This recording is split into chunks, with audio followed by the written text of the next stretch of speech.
So from dramedy to comedy, comedian Ricky Gervais has recently come under fire from his fellow comedian Frankie Boyle for using trans jokes in his set. Frankie Boyle has labelled them as lazy, and other comedians such as Dave Chappelle have also come under fire for making fun of marginalised people in their set.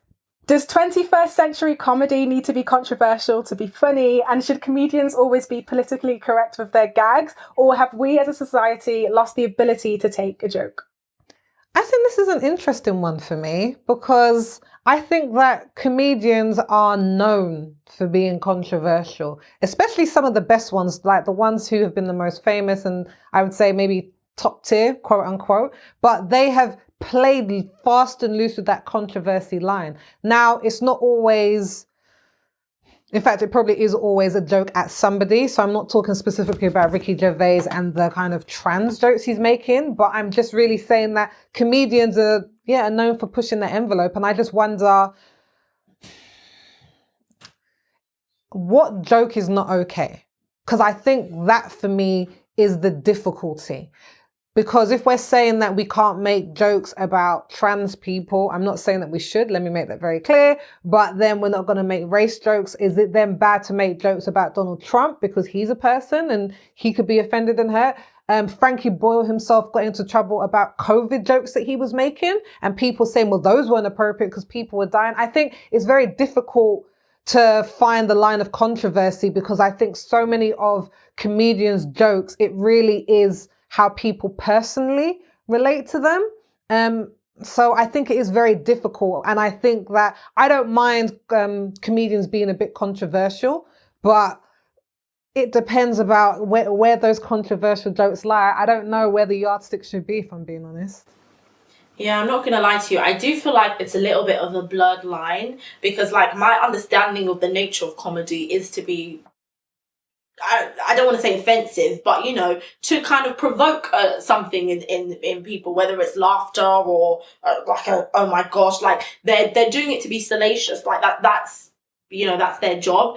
I'm not particularly a fan of stand-up comedy. I do really like scripted comedy, like rom-coms, but stand-up comedy isn't my bag. Like I never find any of it funny. And I don't really like its style because like, it's kind of like what you said, Sophie, like, there's never not a joke that doesn't offend anyone. Like, jokes are at the expense of someone. And so someone, somewhere, sometime are going to get offended. The issue is sometimes people have a luxury of the kind of offense they have, because if you're a marginalized group, then obviously people are always offending you. So it's kind of like, it's not that funny. You're kind of tired of it. But if you are a group that's more privileged, you might be like, oh yeah, I can laugh at myself, hee hee ha ha, because you have the luxury to kind of let it roll off your back. But it's a hard line because I think comedy is meant to be offensive and offends people. Whether we should policing it is also difficult because I kind of like, for me, and I'm not talking about the trans jokes, I'm just talking about comedy in general, it's somebody's form of expression and form of art, and I don't want to tell them what to do with their art, if that makes any sense. Like, I don't want to limit them, but then it becomes difficult if the art that you're making is hurting people. So, but then if the very nature of your art is to cause offense to people, so it feels like you just go on in a circle, like round and round. So with comedies, for me, it's kind of hard to put the needle on it. I do think if a group have spoken out and said, hey, your jokes have made me feel X, Y, Z, you should really take a look at the jokes that you're making. But then it also comes down to that particular individual. Like, I'm sure as Black females, we've heard a lot of jokes about Black people, and maybe some jokes we've laughed at, maybe some jokes we haven't found offensive. And I think that's when it comes down to the individual person of what offends them and what doesn't. Yeah, it's a blurred line from us. It's confusing. So I think, I believe in freedom of speech, but what I've noticed when people get into trouble for something that they've said and they try to remind everyone of their rights to freedom of speech is that they're actually asking for their right to speak without any repercussions. And so if we're going to go off the whole, every human has a right to freedom of speech, that means every human has a right to respond to something that you've said, whether positively or negatively. And I think when it comes to comedy, I think the issue lies with people who have privilege making jokes about marginalized people. And it's like you're not including them in the joke, you're making them the punchline of the joke, whilst you stand on stage not having to deal with any of the things that makes them, get mistreated. And then on top of that, you're going to be like, oh, and then let's also laugh at these people. So I definitely understand why people are speaking out and saying this is lazy, because a lot of the time it is. And a lot of the time we use comedy as a cloak for things that are actually transphobic or homophobic or racist. Because I don't mind when I see like a black comedian making jokes about racism to take the weight off it. And so everyone can just have a night where they're laughing about a bad situation rather than a white person making a joke at a black person's expense. And so I feel like you're just translating things that would have been that is still problematic, whether you say it plainly or whether you try to say it in a stand-up comedy routine. But at the same time, like I said, I believe in freedom of speech. So I think comedians should make whatever set they want to make for the audience that they want to create it for. But they have to understand that not everyone is going to fall into the category of finding it funny. Not everyone is going to be your audience. So just accept that. If you want to make those kinds of jokes, there is someone who's still going to buy a ticket to that gig. But it's just not going to be everyone. And for the legends who've already had the height of their career, you can either accept a smaller audience or move with the times. That's it. Yeah, and to be honest, a lot of these comedians who they're talking about, like Ricky Gervais is not losing sleep over what Frankie Boyle says. Let's be honest. Dave Chappelle is probably not losing sleep about what people are saying about his jokes, because I don't agree with the trans jokes. And I think it's very difficult because even when you're saying people making jokes about marginalized groups. So yes, if we want to rate a hierarchy of injustice or marginalization, black trans would probably come under black. But I think that's where we have the difficulties when we start to rate people's marginalization and injustice. Well, because he's a black man, it's not appropriate for him to make jokes about black trans people because they're worse off.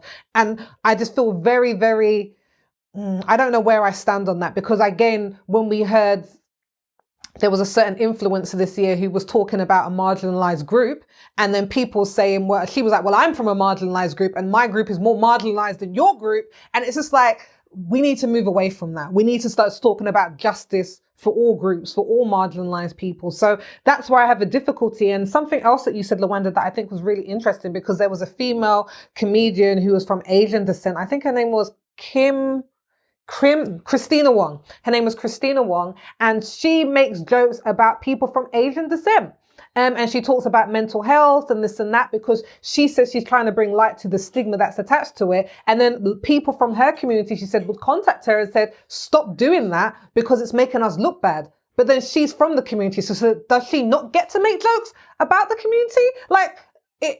It's just such a tricky issue. And I think something that Anissa said earlier on also plays into it, is that we are now a generation who takes up arms for everything. And in some instances it's good, but I think in sometimes it does go to the point where not stopping freedom of speech, but sometimes we're just not accepting to really hear anything. If it causes anyone offense, then we should never hear it again. And I've said it before, I think that's going to take us to a dangerous place. Yeah, it's honestly, it's really tough, because I think everyone is making super valid points, and that's where it becomes so blurred, because nobody wants anybody's feelings to be hurt at any joke, but this is the nature of their job, and so it just makes it so tough.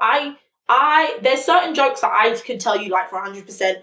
Absolutely not. I just wouldn't even listen to. I'm just not here for it. And that's jokes against, trans and the LGBTQ. Not particularly black jokes, and I know that sounds a bit wild, but things against abortion and rape, things like that. I can't. I just cannot. But that's my limit, and then everybody has their own limits. And so for me, I could be saying what's my limit, but somebody else could say that limit, and by the time we all say our limits, it's there's almost not that form of art is now gone. So the question is do we want that art? Do we not? That's kind of That's the line I'm sitting on. And it's tough.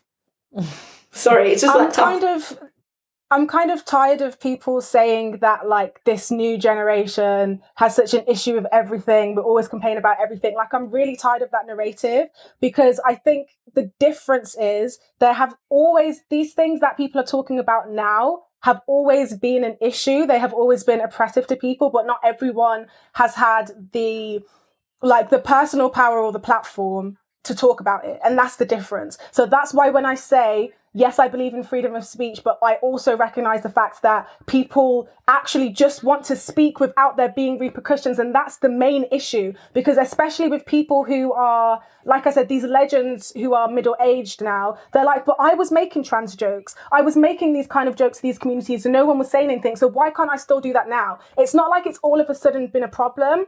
It has always been a problem, but there have been certain voices that have not been heard until today. And that's why it feels like everything is an issue, because everyone's talking about everything. But I don't see that as anything apart from good, because if you go on the internet, yeah, you're going to find some extremists on like either end of the spectrum. But at the end of the day, there's so many conversations that were happening now that weren't happening 10, 20 years ago. And that's the difference. It doesn't mean that people are complaining. It means that people are being open and honest. Do you think that people have already all of a sudden started to be offended by new things, or do you think that people have actually just started to be vocal about the things that make them offended? Because before, people just had to sit there and take it, and now we can talk about it, and I don't think that's a bad thing, like, at all. Do you think you're in the majority or the minority of people who want to speak out about comedy or things that are happening in films, or do you think you're in the majority or minority? Well, I'm an opinionated person, so... I was going to say she's in the majority. No offense, Luanda. Because I think that for as much as you can find people who are willing to speak out about Bridgerton, and the amount of people that are willing to speak out about comedy, you're going to find people who are from those groups who are also like, I don't really take it as a big deal. And I think that for me is where the argument falls down a little bit. Because I don't think it's, well, now that we know that it's wrong, we all just want to speak up about it. Because I know lots of Black people who loved Bridgerton and they were like, didn't see a problem, didn't have an issue, didn't think there was anything need to speak out. Like we're saying, there's still going to be people who are going to go and see Ricky Gervais. There's still who might be from marginalized groups. Like in Dave Chappelle's comedy, when he's talking about his trans jokes, bear with me here, he's talking about a trans person again who came to see his show, and he said that person was sitting down and laughing their heads off and they found it funny and this, that and the other. Now, I don't know if we can take one trans person laughing at it, but I'm saying I don't think that we should take it as, well, people are just speaking up because they want to and, you know, this is the best thing. Because I'm like, well, not everybody's offended by it, but the people who are speaking out about it are probably speaking the loudest about it. And when it comes to cancelling people now, that's where I have an issue. I have no issue whatsoever about people facing the consequences of what they've said or done. That's not it. It's when they're kind of like, there's people who are like, burn all of the books that Harry Potter woman wrote because of what she said, and burn this and cut that person off Twitter. And for me, I'm like, where does it end? Because we're getting to the point someone has one strike and they're out. That's what I have an issue with, and where it's going. That just feels like now we're getting onto cancel culture and things like that. And I don't really feel like you understood my point, because it's not that people who are speaking out about things are speaking out about things for everyone. It's like individualism. So if I'm talking about something that's important to me, it's important to me because it's important to me. And that's why I said when we were talking about the honours list, it's like, yeah, I'm going to respect Benjamin Zephaniah for not only giving it back, but being vocal about why he's giving it back. But I also don't have any judgment for Lewis Hamilton, who wants to accept it. So it's like, I don't understand what the issue is with people voicing their opinions if all that it is people voicing their opinions. Like, I guess the issue is, for me, if I could probably make it a little bit clearer, is that as much as it might be an individual, one person, like a small handful of people's voices can get a show cancelled in this day and age. Do you know what I mean? A small group of people saying something can get someone fired from a job. So it's not just the person who speaks out has no effect, because we are now seeing it doesn't have to have much of an it doesn't need to have thousands and hundreds of thousands of people saying something. It can be a handful and suddenly someone is pushed to the side and we never see them again. So that's where the link is. Cancel culture doesn't actually really exist to the capacity that people think that it does, because I'm never here for cancelling people ever. Like, I'm always here for just like, because I just think humans grow, so I'm always just here for having important conversations, which is why I said that people starting these conversations is a very good thing. I'm never going to see it as anything else, but it's like, well, never say never, but it's like people want to be on the internet and be mad at one person, but it's like that person then continues, especially if that person is, you know, more privileged than the people who are speaking out against them. Most of the time, they just fail upwards, and there isn't really that many bad things that happen to them. They might have a couple of days where they have to log off the internet, but they don't really have everything stripped away from them as in this dramatic sense as like we make it seem to be. I think most of the time what really happens is people raise an issue that needs to be talked about. Like Halle Berry, when she almost took that role, people were like, okay, we'd prefer it if you didn't because A, B, and C. And then so she's like, I'm going to take the weekend, I'm going to read about it, and then I'm going to think, and then I'll come back here to continue this conversation. And that's all that it should be. But obviously it doesn't always end up like that. But it's like, we're never going to get to the good versions of the end result if we don't try to speak out against things that are important, period. Should I jump in? I can jump in because I had a thought, if that's okay.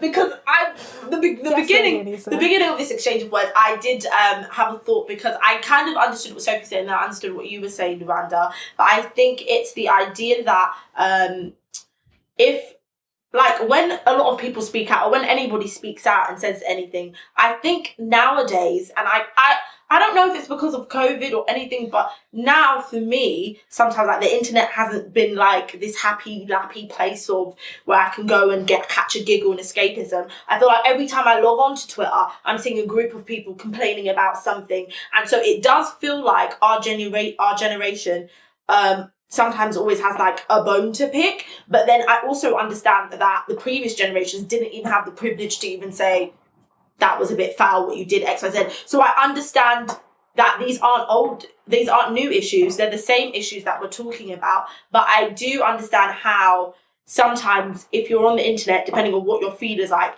it can almost feel overwhelming, like all we're always doing is just being upset about something and complaining about something. So I kind of saw the middle ground in that. I don't know what your feed. Yeah, because I don't know what your feed looks like or anything. But you know, like last year. Yeah, that's what. That's what. Because remember last year, I feel like they came for Letitia Wright too hard, and I was like, guys, I thought she made a joke. Exactly. Because last year a few times, and I think I said it on the show, like I kept taking breaks from social media because I couldn't. At least my feed, and these weren't people that were usually giving such heavy topics, but everything was like heavy and upset, and COVID is already like its own mental battle in itself. I just couldn't keep feeding into that, so I kept having to take breaks. And so it felt like for me personally at one point that everything was a problem. We could never just have one day of happiness. But there was also understanding, but the reason why I felt like that was because when they were saying what was wrong, I completely felt those issues to the core. I felt it so strongly. It charged me. And that was all because these were the same issues that we kept talking about. So, yeah. Yeah. I feel like we're just getting ourselves confused between, like, internet trolls and people who are actually complaining about nothing, because I've seen them, and people who are trying to raise important conversations. And a lot of the time people get muddled up together because it's like, oh, you're talking and you're talking loudly, and we want to be happy, so let's not do that. But at the same time, there's a lot of issues that are like important to raise. And then on the flip side, there are trolls. I've seen them, I've met them, they've been in my DMs, they've been in my comments. You know what I mean? I'm not here for them either. So it's like there should definitely be a balance, but at the same time, like what you said, Anissa, you're like, I don't know what your timeline looks like when it's if we have an issue with these things, and just scroll past or look away or unfollow. We can actually accumulate to the best of our ability what we want to see. And, you know, we've made a lot of references to the internet, but I'm actually just talking about speaking out in general. But you know, we could keep going. I'm going to stop talking so we can keep going for a while. Yeah, and well, just to kind of wrap up what you said, Luanda, like it's all about having balance. And I think when you see something that offends you or is not for you, you just have to disengage. It's just the unfortunate thing, but that's just what you have to do.